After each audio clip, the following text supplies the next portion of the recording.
when we are trying to fix something, correct something, reflect on something, and improve, we always look back at our habits and those daily habits that we can do that can make us better at our podcast and our business and so on. The biohacking idea that I want to talk about is something that I've been implementing for a little over a year, and it's been incredibly helpful for me. And one of the things that it's helped me to be able to do is to be able to tackle difficult or challenging problems. It's allowed me to be willing to be uncomfortable. It's allowed me to be able to get out and do the things that I need to do. It's allowed me to say fewer times, to say that, I don't feel like doing that.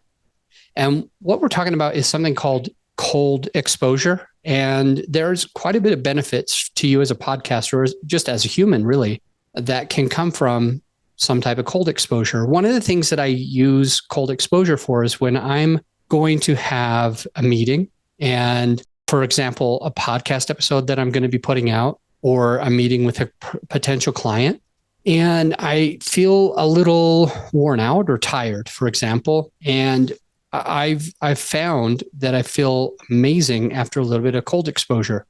So I want to tell you the different types of cold exposure, and then I'll also tell you a list of other benefits that you could get if you spent a little bit of time making this a daily practice for yourself. So there's a few types of cold exposure. One of the easiest ones is to splash your face with cold water. So basically, just like you see in the movies all the time, when somebody wakes up and they go and wash their face with cold water. When you do that, it triggers endorphins. It wakes you up. It makes you feel a lot better. It can also close off some of your what are they called? Where we get our pimples from? It's so funny, I can't think of a pore. It can also close the pores, so you're less likely to get acne on your face. So there's a bunch of benefits.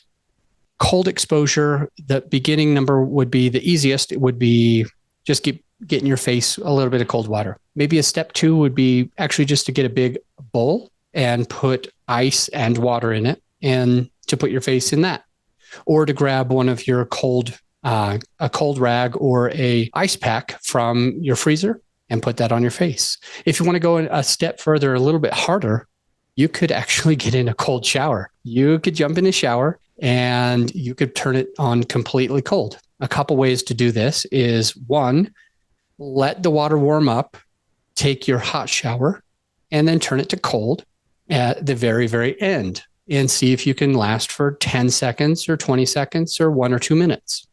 If you want to go a step further than that, then you would start the shower with cold.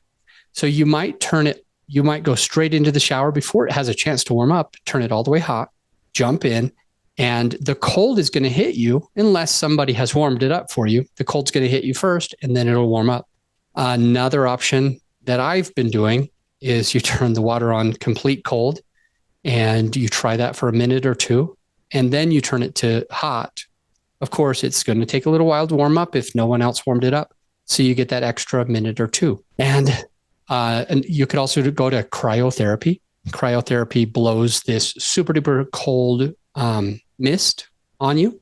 Another option is an ice bath or a cold plunge. You could do this in a river. You could do this in a lake during the winter. Or like me, I have an ice bath out on my patio.